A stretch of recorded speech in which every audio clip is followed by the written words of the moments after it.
అంటే ఇవన్నీ అంటే ఒకటి స్టీల్ ప్లాంట్ మన ఇక్కడ ఆంధ్రప్రదేశ్లో ఇది ప్రైవేటీకరణ జరగకూడదని కోరుకున్న వాళ్ళని ముందుండి కొన్ని సంవత్సరాలుగా మేము ఇది మా కోరిక ఇది విశాఖ ఉక్కు ఆంధ్రుల హక్కు అని. అంటే మొన్న 32 మంది చనిపోయిన దాంట్లో ఈవెన్ మన తెలంగాణలో కూడా 3 చనిపోయారు ఇది మన విశాఖ దానికోసం అప్పుడు ఉమ్మడి రాష్ట్రంలో. అందుకని ప్రైవేటీకరణ జరగకూడదు, ఇది మన రాష్ట్ర ప్రభుత్వం కింద ప్రభుత్వ స్టీల్ ప్లాంట్ కింద ఉండాలన్నది మా అందరి ఆకాంక్ష. అదేవిధంగా కేంద్ర ప్రభుత్వం ప్రధానమంత్రి గారి నాయకత్వంలో దీన్ని అలాగే కొనసాగిస్తున్నారు స్ఫూర్తిని. అది ఇప్పుడు మాకు ప్రిలిమినరీగా మేము చూస్తున్నప్పుడు అందరితో మాట్లాడుతూ పంపించింది some kind of upgradation is need. అలాగే క్యాప్టివ్ మైండ్స్ ఉండాలి అంటే ఏ స్థాయిలో ఎందుకు జరగలేకపోతుంది అని అనడానికి అంటే ప్రభుత్వ పరిశ్రమలు కానీ ఎందుకు కాయలా పడుతున్నాయి, ఎందుకు వెనకబడుతున్నాయి అంటే ఒక్కోసారి మేనేజ్మెంట్ ఇష్యూస్ కావచ్చు, లేదంటే ఓవర్ ఎక్సెసివ్ లోడ్ ఏదైనా ఉందా, ఇవన్నీ ఎందుకంటే కూర్చోబెట్టి ఒక కోణంలో నుంచి ఒక దృక్కోణం నుంచి చూస్తే సరిపోదు. సో దీనికి సంబంధించి నేను ఇందాక మన మనోహర్ గారితో మాట్లాడుతూ ఏం చేద్దామంటే ఒక్కసారి నేను స్టీల్ ప్లాంట్ కార్మికుల అసలు ఏంటి మీరు స్టీల్ ప్లాంట్ గురించి మీ అభిప్రాయాలు ఏంటి, మీ సమస్యలు ఏంటి అనేది నేను ప్రత్యేకించి ఈ గొడవ కొంచెం వీళ్ళందరికీ మన మెడికల్ ట్రీట్మెంట్ అంతా ఈ కొన్ని రోజులు అయ్యాక ఖచ్చితంగా నేను నేనే కాల్కులేట్ చేస్తాను ఒక మీటింగ్. ఒకసారి ఆ మీటింగ్లో మన విశాఖ స్టీల్ ప్లాంట్ కార్మికులు అసలు ఏ సమస్యలు ఉన్నాయి ఏంటి ఏంటనేది నేను అందరినీ సావధానంగా వింటాను. అది ఒక రౌండ్ టేబుల్ అంటావా లేదంటే కూర్చోబెట్టేది వారి ఒక ఇంటరాక్షన్ కార్యక్రమం ఏ పేరు పెట్టినా కానీ దానికి నేను ఖచ్చితంగా నేను ఒక్కసారి మీటింగ్ నేనే నా ఆధ్వర్యంలో నేను ఆర్గనైజ్ చేసి ఒకసారి అందరికీ వెళ్తాను. ఈలోపు మనందరం చేయగలిగేది పోయిన ప్రాణాలకి ఎంత విలువ ఇచ్చినా కానీ తిరిగి తీసుకురావాలి. వారి కుటుంబ సభ్యులకి నా ప్రగాఢ సానుభూతిని తెలియజేస్తూ రాష్ట్ర ప్రభుత్వం ఇప్పుడు సహాయ సహకారాలు అందిస్తూ ఉంటాం. స్టీల్ ప్లాంట్ ఇలాంటి భవిష్యత్తులో ఇలాంటి పునరావృతం కాకుండా ఉండాలి అనేది మా అందరి ఆకాంక్ష. కాకపోతే ఇది మేము బలమైన పాలసీలు చేయగలం కానీ నేను ముందు నుంచి పరవాడ కానీ వైజాగ్ చుట్టుపక్కల ప్రాంతాలు అనకాపల్లిలో కానీ ప్రతి 5-6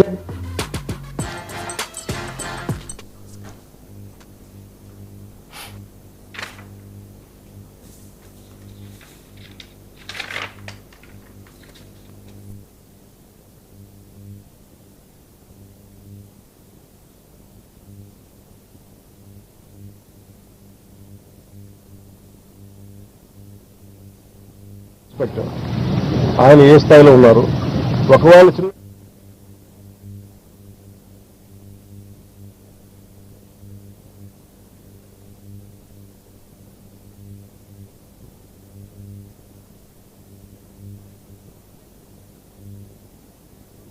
జస్ట్ ఒక ఆన్ హ్యాండ్ ఇన్ఫర్మేషన్ చెప్తా ఉన్నాం. ఇక్కడ వైలేషన్స్ ఉన్నాయి, మేము ఒక ఫ్యూ మంత్స్ బ్యాక్ చెప్పాం, 6 months బ్యాక్ కూడా తెలియజేసాం, ఎవరు రెస్పాండ్ అవ్వలేదు అంటే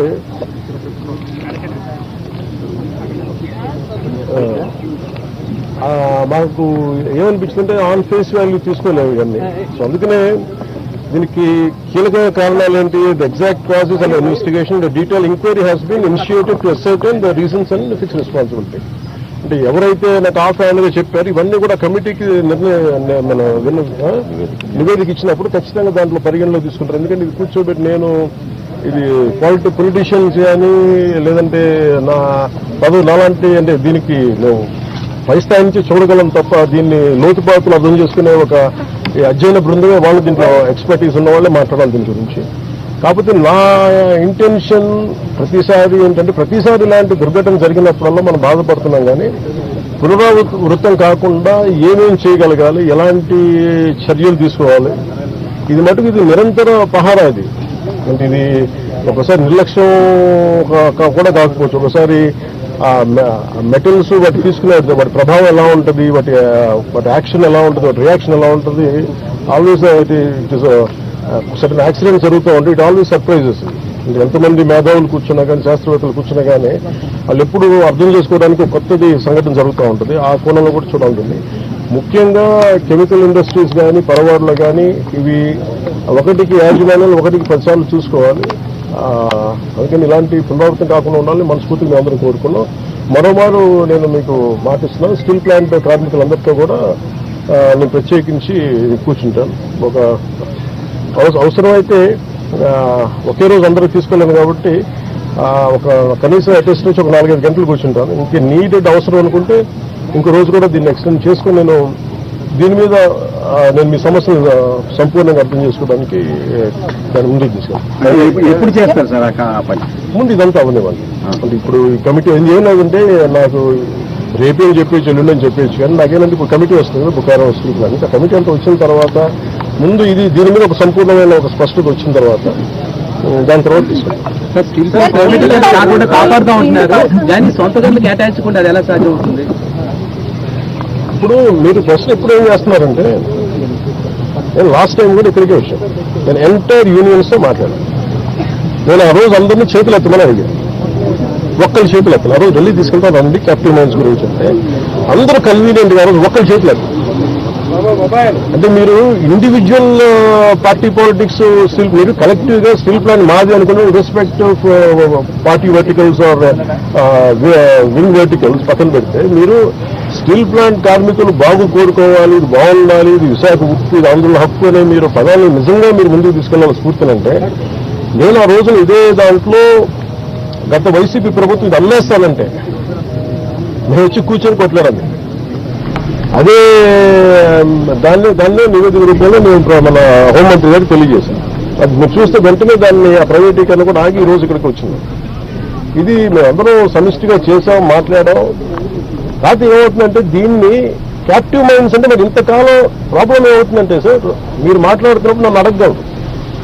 అంటే మీ సమస్యలు మోసేవాడి మీద మీరు ఒక పంచింగ్ బ్యాగ్ లాగా అంటే మీరు అంటారు కదా, నేను జస్ట్ పర్సెప్షన్ చెప్తా ఉన్నా. ఎవరైతే బాధ్యతలు తీసుకుంటారో వాళ్ళ మీద ఎక్కువ ప్రశ్నలు వస్తాయి తప్ప అడగాల్సింది ఎవరు? ఒక 5 సంవత్సరాల నుంచి వాళ్ళు ఉన్నారు. దానికి ముందు కాంగ్రెస్ ప్రభుత్వం ఉంది, ఆల్మోస్ట్ క్లోజ్ టు 10 years. ఇది అప్పటి నుంచి చేయాల్సింది. ఇవన్నీ వారసత్వపు ఇష్యూస్గా వచ్చినాయి, లెగసీ ఇష్యూస్గా వచ్చేసినాయి. నాకేముంది, నేను ఏ సమస్యల నుంచి నేను పారిపోవడానికి లేదు. ఉన్నది వాస్తవాలు చెప్పి అర్థం చేసుకొని దానికి ఒక పరిష్కార మార్గం ఎతకడానికే మేము సంపూర్ణ సదుప్రయత్నం చేస్తాం. మీరేదో అడుగుతున్నారు. టెక్నికల్ గా ఉన్న వాళ్ళని తగ్గించేసి అడ్మినిస్ట్రేటర్స్ తో రన్ చేస్తున్నారు. పని ఒత్తిడి కూడా కార్మికులు, నిర్వహణ లోపం చాలా ఎక్కువగా ఉంది అనేది కూడా లోపల పనిచేసిన కార్మికులు వాళ్ళందరూ ఉన్నారు. మీరు అడిగిందే నాకు చెప్పారు. కాకపోతే ఏంటంటే ఇది మనం నేను దీనికి సంబంధించి అనుభవం ఉన్న వ్యక్తిని కాదు. కాకపోతే నేనేం చేయగలను, ఇప్పుడు మీరన్నది ఎంతవరకు అనేది నేను పబ్లిక్ తీసుకెళ్ళగలను. లేదంటే రేపు పొద్దున్న విచారణ ఈ కమిటీ ఏదైతే వస్తుందో వాళ్ళకి మేము చెప్పగలం. నేను అందుకే అంటాను, వన్స్ వీళ్ళందరూ ఆ కమిటీ తీసుకున్న తర్వాత నేను ఒకసారి కార్మికులతో ఇంటరాక్ట్ చేయాలనుకోండి. ఏమైపోతుంది, ఇప్పుడు మాట్లాడాలంటే అందరూ ఒకేసారి మీద పడిపోతే కాదు, చాలా ప్రశాంతంగా కూర్చొని చాలా నిబద్ధత చేయాల్సిన మీటింగ్. సో అది నిజంగా మీరు చెప్పింది కూడా పరిగణలో తీసుకొని వాటితో మాట్లాడారు.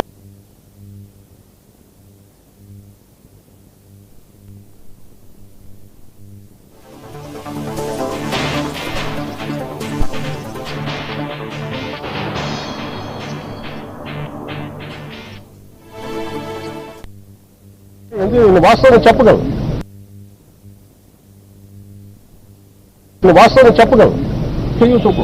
సో అందుకని మొదటి రక్షణ కవచం ఎవరు? సంఘాలు ఈ పొలిటికలైజేషన్లోనో లేదంటే మన పార్టీ రాజకీయాల్లో పడిపోయి నిజంగా కార్మికుల సంక్షేమం ఎంతవరకు ముందుకు తీసుకెళ్లారు అనేది కూడా నాకు వాళ్ళతో కూర్చొని నేను మాట్లాడతాను సార్. నేను I don't try to shy away sir. ఇప్పుడు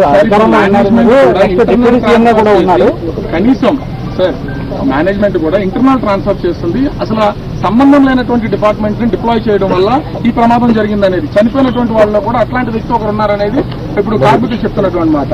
అంటే ఇప్పుడు స్టీల్ ప్లాంట్ యాజమాన్యం కూడా ఈ ఎంప్లాయీస్ విషయంలో కొంత అలసత్వం వహిస్తుందనేది ప్రధానమైనటువంటి విమర్శ. దీని మీద అసలు ఏమన్నా మేనేజ్మెంట్ తో మాట్లాడడం కానీ ఇవన్నీ కూర్చోబెట్టి మనం ఇలాంటి సంఘటన జరిగినప్పుడు మాట్లాడతాం. సంఘటన జరగవు అన్నీ బయటకు. నేను ఏంటంటే who is the first line of defence ఇక్కడ మీరు చెప్పండి.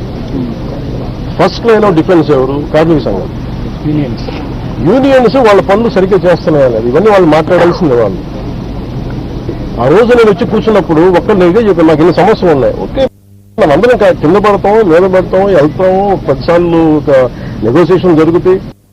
అసలు సమస్యను మీరు ఇవన్నీ చెప్పకుండా మీకు అన్యాయాలు జరిగిపోతున్నాయి, ఇవి జరిగిపోతున్నాయి అంటే నేను అనేది ఏంటంటే మీరు ఒక లాజికల్ గా ఒక రేషనల్ గా మాట్లాడకుండా పూర్తి ఎమోషన్ మీదను ఇలా కూర్చొని మాట్లాడితే కాదు. కూర్చోబెట్టి మన లాగ్ బుక్స్ తీసుకోవాలి, ఏమేమి జరిగినాయి, నిజంగా మీరు చెప్పినట్టుగా అడ్మినిస్ట్రేటివ్ జాబ్ని పెంచి స్కిల్ లేబర్ని మనం లేకుండా చేస్తారు. ఇవన్నీ ఏంటంటే మనం ఆఫ్ ద హ్యాండ్ లాగా మనం కూర్చొని ఇది మీడియా ట్రయల్ కాదు, లేదంటే సోషల్ మీడియా ట్రయల్ కాదు. It should be a very deep investigative approach with committee of experts has to happen. దీనికి పొలిటికల్ విల్ ఉన్నారు. దీనికంటే మేము పొలిటికల్ నేను ఈ రోజుకి చెప్తాం కదా, ఇండివిజువల్ గా మేము జనసేన పార్టీ ఈ రోజు మేము ప్రభుత్వంలో భాగస్వామ్యం అయినా కానీ మేము ఎక్కడ దీన్ని సన్ చేయట్లేదు. More than willing to understand. More than మేము పదే చెప్పాం కేంద్ర ప్రభుత్వానికి, ఏది అధికారంలో లేనప్పుడు చెప్పాం, మీరు దయచేసి దీన్ని ఇది ఒక హార్డ్ కోర్ త్యాగాలతో వచ్చింది, మీరు దయచేసి దీన్ని చూడండి అంటే మీరు దాన్ని స్ఫూర్తిని గౌరవించారు. ఈరోజు ఉంది అంటే ప్రైవేటీకరణ కాకుండా ఉండాలి. కాబట్టి దీన్ని కాపాడుకోవాల్సింది కూడా ఒక నిజంగా అన్డ్యూ డిమాండ్స్ ఏమైనా ఉన్నాయా, జెన్యున్ డిమాండ్స్ ఉన్నాయా, ఇవన్నీ కూడా చాలా నిబద్ధతతో కూర్చొని చేయాలి. చాలా కన్సల్టేషన్స్, చాలా డెలిబరేషన్ జరగాలి. అందుకని నాకు స్టీల్ ప్లాంట్ చాలా అద్భుతంగా ఉండాలి, ఇలాంటి ప్రమాదాలు జరగకూడదు అనేది మా అందరి ఆకాంక్ష. Thank you.